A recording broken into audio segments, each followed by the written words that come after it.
3 of t-shirt making. Now we are going to take the two color separations that we have made and put them on two different layers.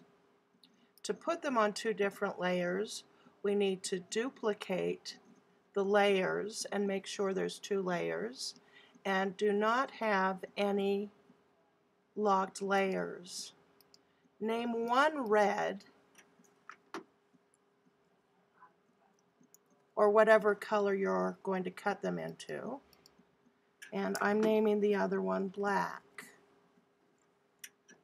Now I'm going to turn off the black layer and select the red layer, and then with the magic wand tool, select all the black and select similar.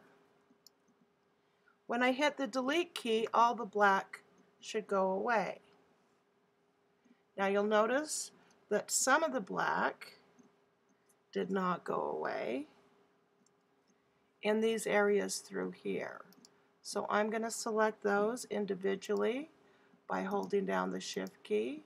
Hope I get more of them. And then again, I'm going to select similar. They must have been a slightly different color black. Now on my red layer,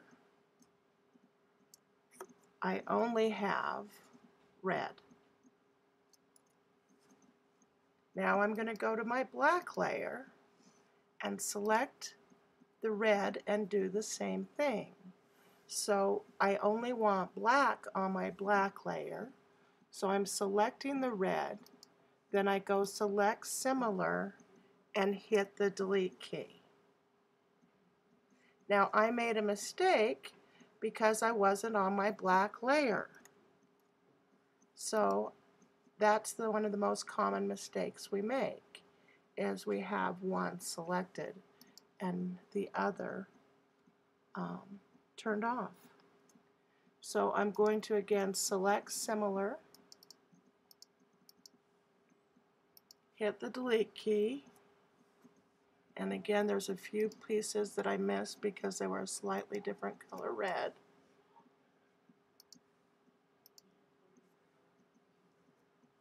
And now I have all the red off of my black layer, except for that dot. So when I turn them both on, they look at how they did it initially, but you'll notice that the gap exists between the two layers. On our two color sticker, that gap we filled in with a trap. On this project, we want that color of the substrate below it to show through to be part of the project. So now that I've got them on different layers, I need to make them ready for a sticker. And I'm going to go ahead and file save this, save it as two color Breaking Bad, and then I'm going to say color separated.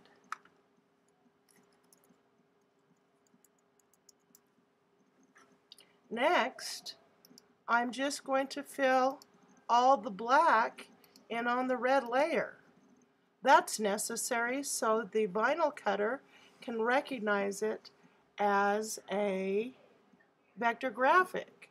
So I'm going to select all, select similar, and this is a quick way to fill it in black. I'm going to get a great big huge paintbrush, and I'm just going to paint over it all after it's selected. And this is a little bit quicker than dumping all of those in those individual colors. You can see there's a few parts of those reds that I didn't get, so I can just go back with my paint bucket and pick those little pieces up. Now we still have to grayscale it so that the computer recognizes it as a vector graphic. If you grayscale it before, it will turn it gray and then the computer can't recognize gray.